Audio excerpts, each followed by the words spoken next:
Hello, good evening, everyone. Welcome to another edition of Tings. I'm here in Salters, the where the pop-ups are, the shops where that sell the food, etc. are, and I tend to like to come on Fridays to Elmans. I like to come on Fridays to Elmans because Elmans has wonderful food, beautiful service. You see, right? And I mean, the staff is amiable and nice. The food is really lovely. Anyway, that's not what I want to talk about. I want to speak about what transpired yesterday in St. Vincent. I want you all to realize that there is a change going through the Caribbean. I want you to realize that 14-1. I want you to realize that. It is said that RPM Motley would have sent people to interfere with elections. Now, we don't know exactly what transpired because I'll tell you what, it could be so and it could not be so because these people practice a lot of deception. And sometimes what you see is not what it is. You understand? This happens regularly throughout the Caribbean. Sometimes what you see could be like a facade, just a face value, but something else is going on behind the scenes. But what I really want to get into is that what transpired in St. Vincent. There's a possibility something similar will transpire here. Elections are coming up, you know. No, we're not saying that the Barbados Labour Party will be voted out, but I'm saying that they will not win all 30 seats again. And I'll tell you something. Bet me on it. Bet me on it. Now, you see, what happened to Ralph Gonzalez happened because Ralph Gonzalez was greedy. Ralph Gonzalez felt the power, had the power for so long, he believed it belonged to him. He was tyrannical, despotic, and had the same attributes as you know. They were close friends. And when people believe that power is theirs and it's only theirs, and that they can speak to people harshly, the same civilians, you understand? And they center only on friends and family. Only friends and family get through here in Barbados. You know, we see all this money being borrowed, and we wonder, are we seeing anything being invested in factories for people to work in? Are we seeing them doing agriculture for people to work on farms and produce our own food? Are we seeing any infrastructure that will be beneficial to us, the civilians? Because the most important thing we want are jobs for security, to have our own money, a roof over our heads, proper medical care, and to be able to pay for the foods and utilities that we utilize. You understand? That's what we want, you know. That's what Bajans need. These are the necessities right now in the system that we live in. And if we see money being borrowed and it's not coming our way, something is wrong. When you borrow money from an institution, you must have some form of collateral.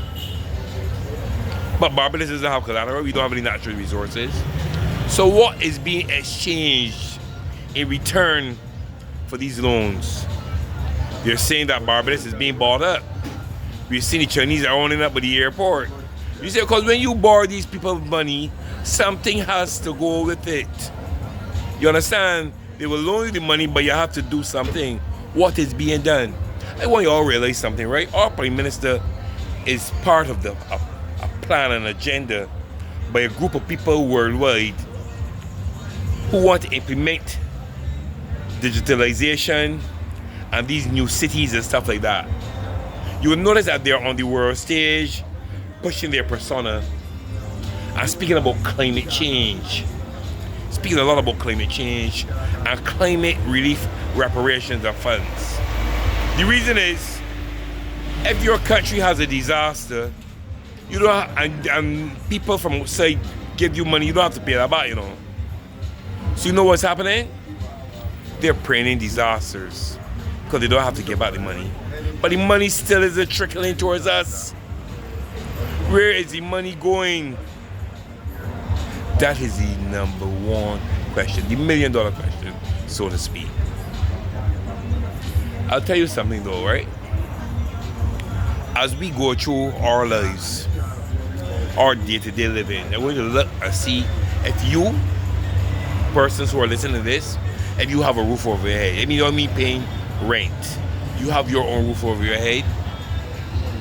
Are you in a job that when you are finished working, let's say 60, 65, you can have a pension, that you can have some kind of security when you're old and no longer able to work? You have something put aside, a nest egg put aside, that if you fall ill, you can be able to rely on that to help support you.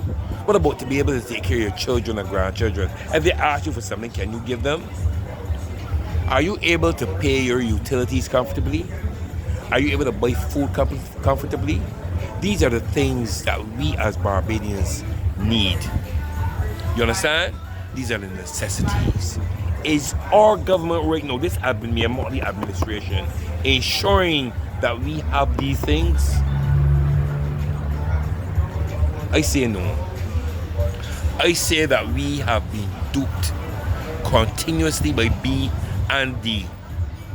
And when I spoke about deceit and duplicity, I said this because you know that what they said is that the Ralph Thorne, he formed the opposition. They said that, right? And what happened is that they're saying that he is the new leader of the DLP. But as I tell you about deceit and duplicity, is he really an opposition leader? Ask yourself that. He would talk about things and he would impress people, yes.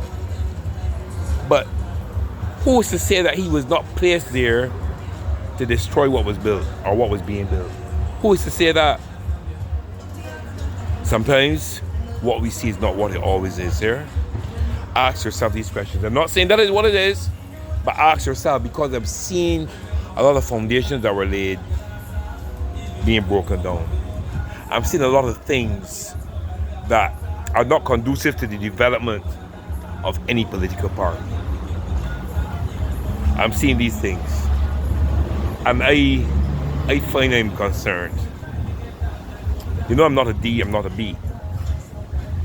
However, if a person has attributes and they're genuine and they care about the people of Barbados, whether they're B, D, NNP, Conservative Barbados Leadership, UPP, I will back them as long as they show me their sincerity and genuineness, and they will act and not make idle promises.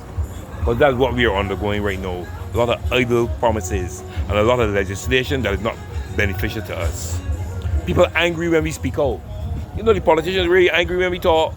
Me and Motley's angry when we go to criticize her. She was the opposition leader. She criticized it crazy. You understand? Had all kinds of things to say. But when you criticize now, they want to implement a cybercrime bill and all kinds of bills where they're tapping and all kinds of things to deal with discussions. Anyway, as I said, I submitted the talk all over my face. Anyway, the wife is here, so I will have to leave you. But this is another edition of Come Out Things. Keep your spirits up, keep your tempers down, remember to do something good for somebody. And please, make some comments. Subscribe so that you can hear some of the things that are happening in Barbados. And let me give you some things that you don't know about, alright? Anyway, this is Mr. Clark and I'm out.